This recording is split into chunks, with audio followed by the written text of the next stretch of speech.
the subject area is foreign policy. There's a great deal of concern about the prospect of Iran obtaining a nuclear weapon and widespread agreement that the United States should not allow it to happen. The question is, why does the United States have the right to decide which nations should have these weapons and which shouldn't? And if necessary, could you support military action to prevent Iran's obtaining weapons? We'll begin with Mr. Franken. While we cannot take any option on the table, I think it would be a grave mistake to use military action against Iran. Just as I think we made a grave mistake in invading Iraq. And Senator Coleman and I disagree. He thinks, he was asked if invading Iraq was, if everything he knew now, would he still have supported the war? And he said yes. He and I have a big difference. And one of the things that happened because of the war in Iraq is that Iran has been strengthened.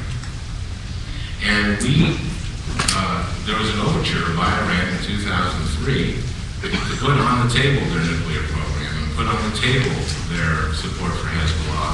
And we rebuffed them because of President Bush's cowboy foreign policy. Now, we need to talk with Iran. Senator Obama has been criticized for suggesting direct talks, and he was criticized, and now our administration is doing it. This is, we need patient diplomacy. We cannot allow proliferation. It's in the world's interest to stop nuclear proliferation everywhere. And this is very dangerous if Iran creates an existential threat to Israel. We have to do everything we can not to allow them to get it. But we have to, this is also one of the problems of squandering 8 years on not having an energy policy. Because we've strengthened Russia, we've strengthened Iran. We have to change our foreign policy completely and stop this cowboy foreign policy that we've had. Thank you, Senator Coleman. First, you have to ask the question of the threat, because it's not just the United States that's endangered with a nuclear weapon. Certainly Israel, which Iran has threatened to blow off the face of the earth and throw into the trash heap just throw it away. Other Arab nations, if Iran gets a nuclear weapon, the Saudis are going to buy one, Egypt's going to get one, then we're going to live in a world where proliferation is such that we're all not going to be able to sleep at night. So this is a problem for not just the United States, Israel, but all of us. The reality is that Iran cannot be allowed to have a nuclear weapon. And I'm glad to hear Al now say that you don't take any option off the table, but in his earlier comments, he's taken the military option off the table. He's been very clear that I don't think you tell the enemy that you're not going to do anything in particular. I think he's right. We've got to keep it on the table, but in the end, it's there to put pressure so that you use diplomacy. You have the international community working together. The answer, by the way, you want to slow down Iran? Let's get energy independent. Let's stop sending billions over to Ahmadinejad, and which makes Iran stronger so they can support Hamas, so they can support Hezbollah, so they can support Muqtar al-Sadr, and generate further instability in Iraq and in the Middle East. And the reality is, by the way, in 2005 we passed an energy bill that opened up a renewable revolution, one of the most critical steps to ending that dependency on foreign oil. In that same energy bill, there were provisions there that would generate nuclear facilities, open it up. Al, you would have voted against that. 85 senators voted against that. Maybe, I don't know if you think that's courage or it's outside, that if it's independence, but in the end it's just about saying no.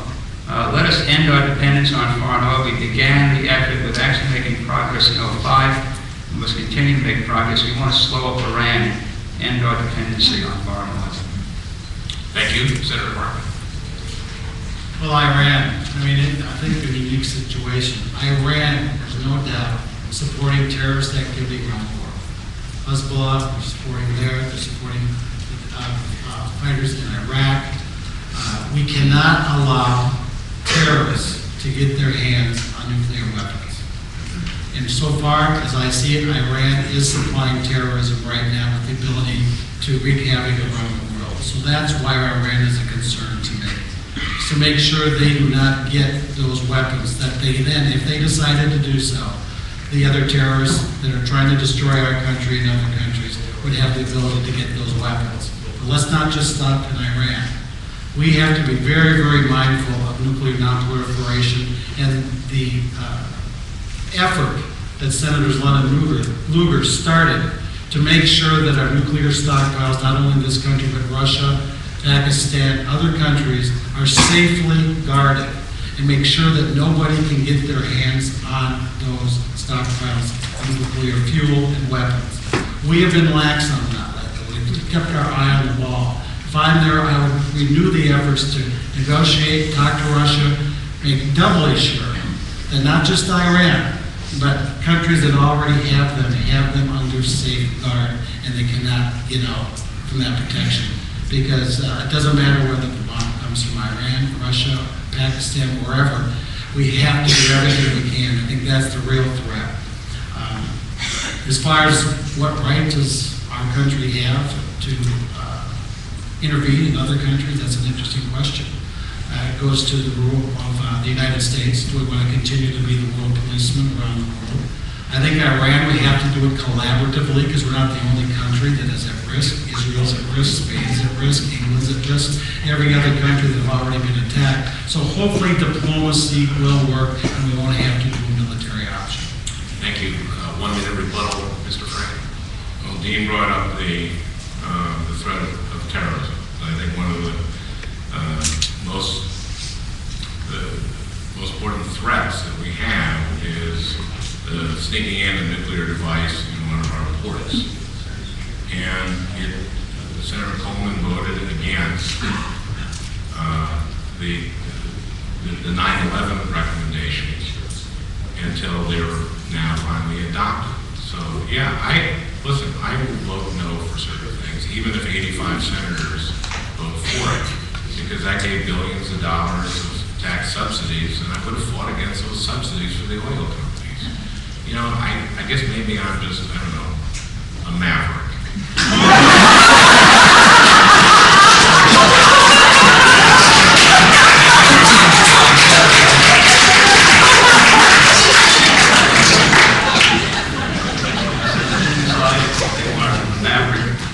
In the Senate, somebody can actually get things done and solve some problems. I guess two things. The threat for Iran is real.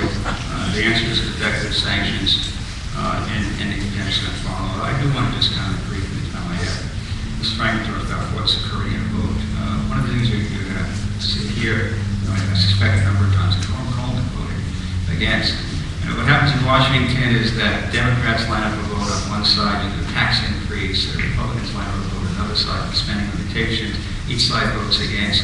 And then you get to use those as gotcha votes. But it's measured by what you got done. I co-authored the bill on port security. I'm on the Homeland Security Commission, was on the conference committee that actually implemented 9/11 recommendations. So in the end, don't let Mr. Franken's mischaracterizations of a record playing the little game of I gotcha. Measure folks by the results. Those were implemented with me playing a very significant role in implementing those recommendations.